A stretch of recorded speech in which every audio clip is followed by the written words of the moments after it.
The damage from the storm so staggering that the National Guard is putting boots to the ground to help assist in tree trimming to allow utility crews to complete their mission much faster. Fox 61 was there as Guardsmen set up their command in Orange. 2 teams of 7 helping United illuminating tonight.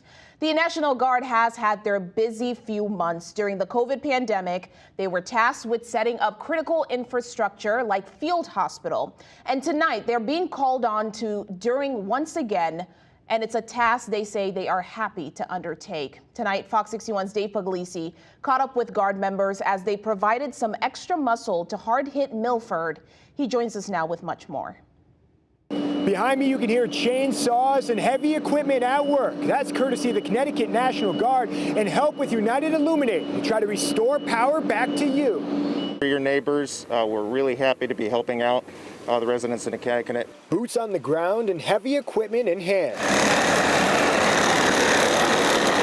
The Connecticut National Guard is delivering a helping hand to utility companies as they address the thousands of customers without power. What we really want to do is take the burden off of United Illuminating so that they can work on those trees that are touching power lines. 2 crews worked with United Illuminating Friday to clear debris, including this pine on Laurelton Court in Milford.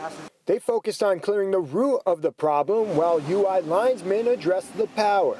Certainly having access to this kind of heavy equipment and the ability to move debris is really going to help us. While the help is appreciated by residents, not everyone is out of the dark. They removed the trees, but right now we have all the wires blocking our driveway. The Soneris have been trapped inside their home on North Rutland Road since Tuesday. 2 trees crushed the utility pole and power lines in front of their home. The lines drooping over their exits may be still live, making it impossible to get out. We've called to ask what we could do. We've gotten some different answers from different people, but we're not sure. Help might not be far off. 4 crews helping UI from New Hampshire took a crack at repairs on Wheeler's Farms Road.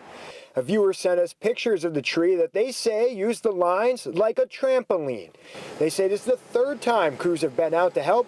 Families on North Rutland are hoping to see their first. Please, if UI's listening, please come help get us out. Just about 10% of UI customers remain without power, and that's in help to the Connecticut National Guard. Today is the only day that they've worked with UI, but they could be working with utility crews in the future.